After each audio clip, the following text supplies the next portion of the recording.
ทุกคนเคยเชื่อว่าเรื่องพญานาคหรือว่าเงือกนี่มีจริงบ่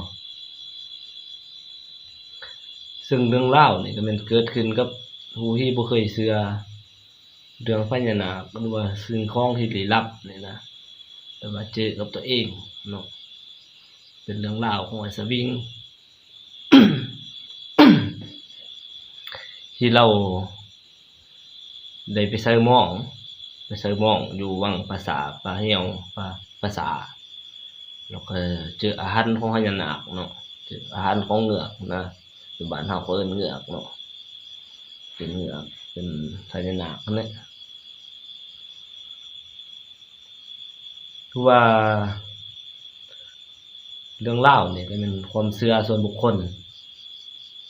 โปรดใช้วิจารณญาณในการรับชมรับฟังให้ดีๆเด้อซึ่งย้อนไปประมาณ40-50 ปีหลังพู้นแหละเนาะตั้งแต่สมัยสงครามนะซึ่งไอ้สวิงนี่ก็อยู่บอกประวัติของเราหน่อยนึงเนาะเราก็เป็นทหารเนาะครับราชการทหารเรามื้อ มื้อนี้เราได้ไปยามบ้านเราก็เป็นคนล้มเหลวคนสมัยแตะกี้ก็แม่นมีวิชาอาคมหนังเหนียวแล้วก็เป็นคนเรียนหูหนังเหนียวนะยิงฟันแทงหรือว่ายิงบ่เข้าจะมาคุ้มครองตัวเองในการสู้รบนะเราก็เป็นคนมีวิชาอาคมพอโตเนี่ยเนาะแล้วมีช่วงหนึ่งเราไปยามบ้านยามพ่อยามแม่มันนี่ไปยามบ้านก็ไป ก็ไปหาอยู่หากินเนาะหาอยู่หากินเท่าใดก็ได้เอามาสู่พ่อสู่แม่กินนะแต่ละมื้อเราก็ไปใส่เบ็ดใส่หม้องนะเป็นประจำที่ มื้อนี้มีมื้อหนึ่งเราได้ไปใส่หม้องอยู่วังปราสาท เป็นวังบักยาวบักกว้างเขียวน้ำเขียวเลยความลึก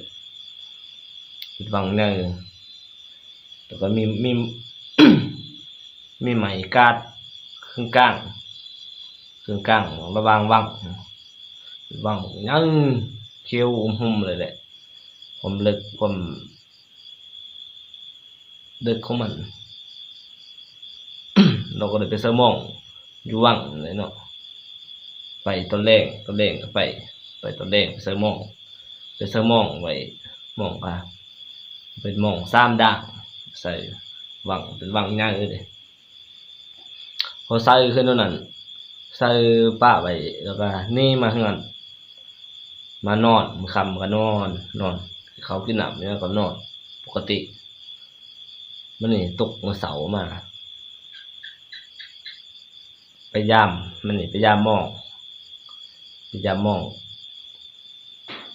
ไปก็เอาปืนอากาศให้ปืนอากาศปืน AK นี่ไปนำ เป็นอาหารเด้ไปหอดบังบนยามหม้องบนสมองไว้นะน้ำฟดเนาะเป็นน้ำฟดขึ้นเป็นฝุ่นขึ้นเบิดวังเลยคือว่าฟดขึ้นเบิดวังเลยเราก็ตกใจบ่ฮู้ว่ามันเกินทั้งคืนเด้ตกใจว่าพานเป็นหยังเบิ่งก็บ่ได้ย่านแท้เนาะเบิ่งน้ำฝนพอเบิ่งน้ำฝนบ่นึงกงขึ้นเนาะเป็นพญานาคเป็นคืองูแต่มันมีฮ้อนกงขึ้นตั้งแต่ห้างวังจนสุดหัววังความใหญ่ความยาวเป็นฮ้อนขึ้นพอเราเห็นขึ้นนั่นปลดปืนอากาศอยู่บ่าแล้วหายไปเลยนิ่งใส่ปลดเสพนิ่งใส่พอนิ่งใส่ก็บ่เป็นหยังเลยเนาะเป็นที่เด้ความเชื่อเนี่ย ยิงใส่หมดฝักหนึงแล้วก็จับปืนได้แล้วมันลอยแล่นบิดแล่นก่อนแล่นไปพอแล่นไปแล้วก็นำจักนำน้องอยู่ใส่มานำน้องคล้ายขี้ฝุ่นขี้เหือะขี้เหื่มไปลงมาเต็มเลยมันเนี่ยไปลงมาแล้วก็ลอยลอยไปลอยไปบัดนี้ก็บ่บิดจักเทื่อมันนี่บ่บิดนำน้องเทื่อนำน้องจากน้องมันไปใส่กระดกกระเดียบิดก็นำใส่อยู่เด้แล้วก็ลอยไปจนเมื่อยลอยจนอ่อนเบิดเนี่ยพอลอยไปเราก็บ่ลอยได้เมื่อยลอยไปไปเกาะอยู่ต้นมะม่วงเนาะพอดีไปเกาะอยู่ปลายมะม่วงต้นมะม่วงบ่ฮู้ว่ามันลอยขี้เป้าหรือว่าลอยน้ำแต่ว่าเรานั่นเราเบิ่งมันลอยน้ำแต่ว่า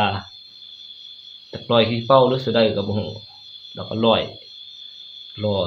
ไปเกาะต้นมะม่วงพอเกาะต้นมะม่วงก็รู้สึกว่ามันน้ำแห้งลงทันทีเลยมันเนี่ยขังอยู่ปลายมะม่วงต้นมะม่วง